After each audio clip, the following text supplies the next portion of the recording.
প্ৰথমে সকলোকে নমস্কাৰ জনাইছোঁ, লগতে আদৰণি জনাইছোঁ মোৰ চেনেলৰ অন্য এটা ভিডিঅ'লৈ। বন্ধু বান্ধৱীসকল, বৰলীয়া মাছ এনেকুৱা সৰু সৰু আপোনালোকে কেনেধৰণে খায় বাৰু?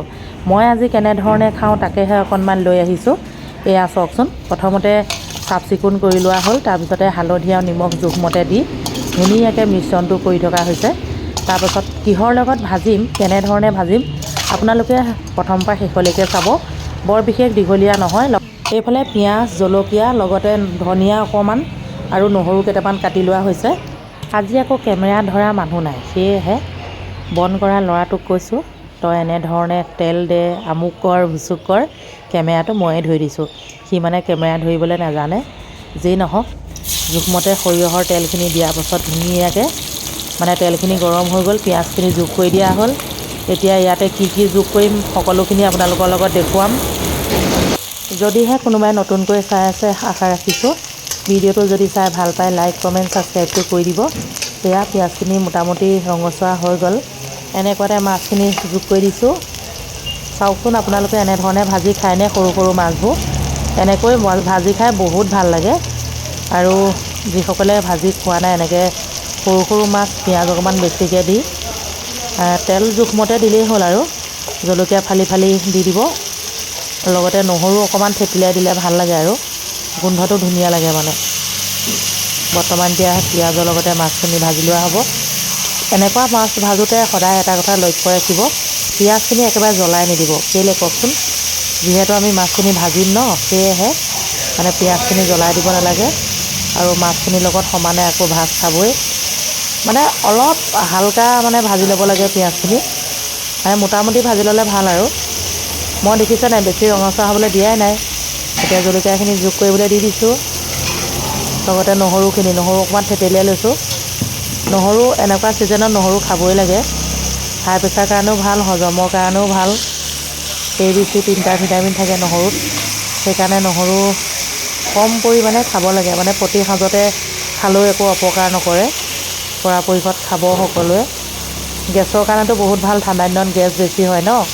আপোনালোকে এটা কথা লক্ষ্য কৰিব, ঠাণ্ডা দিনত গেছ বেছি কিয় হয়?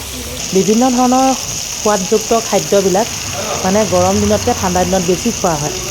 সেয়েহে হজম শক্তিটো অকণমান মানুহৰ কমি যায়। পৰাপক্ষত যদি প্ৰতি সাঁজতে অলপ চলপ নহৰু খোৱা হয়, তেতিয়া যথেষ্ট মানে ভাল হ'ব আৰু মানে গেছটো ধৰক কমিব, হজম হ'ব, শৌচ ক্লিয়াৰ হ'ব, পায়খানা ক্লিয়াৰ হ'ব। এই তেনেকৈ আপোনালোকে খাব পাৰে। মইতো খাওঁ, আপোনালোকে খাই নাখায় জনাব দেই কমেণ্টত। ইতিমধ্যে মাছখিনি ভাজা হৈ গৈছে।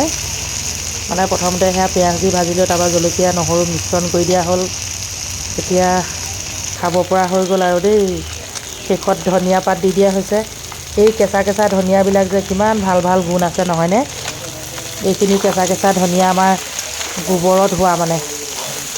ধনিয়াখিনি ধুনীয়াকৈ এনেকৈ মিশ্ৰণ কৰি দিয়াৰ পাছত দালি এক বাতি লৈ ল'ব লাগে আৰু গৰম গৰম ভাত লৈ ল'ব লাগে। বাছ খাইহে খাই বহুত টেষ্টি লাগে এনেকৈ। সেয়েহে আপোনালোকলৈ আগবঢ়াইছোঁ। এইফালে মই মোৰ দুপৰীয়া ভাত সাজ দেখুৱাই দিছোঁ। আজি ভাতৰ লগত লৈছোঁ এয়া ফ্ৰাই কৰি লোৱা মাছ, লগতে ফুলকবি, ওলকবি এনেধৰণে মানে ভাজিছিলে, এয়া অলপ লৈ লৈছোঁ। আৰু এইফালে এয়া ছজিনা পাতৰ পানী। ছজিনা পাতৰ পানী বহুতেই হেনো মানে ৱেইট লছ কৰাত সহায় কৰে, সেয়েহে হিচাপতকৈ বেছি শকত যে। এতিয়া মই ভাতৰ লগতে খাব পৰাকৈ ধুনীয়াকৈ সিজাই লৈছোঁ। মানে ভাতৰ লগত কালি দেখিলেই আপোনালোকে, যদি কালি ভিডিঅ'টো চাইছে, মানে ভাজি বনাই খালোঁ, আজি বইল কৰি খালোঁ। বইল কৰি খায়ো আপোনালোকক দেখুৱাই দিছোঁ। ছজিনা পাতৰ যিটো মানে পানী, মানে সিজোৱা পানী, ভাতৰ লগতো খাব পাৰে, এনেও হুপি খাব পাৰে। খালী পেটত নাখাব, খালী পেটত খোৱাটো ইমান ভাল নহয়। সেয়েহে মই ভাতৰ লগতে খাইছোঁ, বা ভাত খোৱাৰ পাছতো হুপি খাব পাৰে। মই আকৌ দোকানত থাকিলে চামুচে ভাত খাওঁ। কিয় কওকচোন?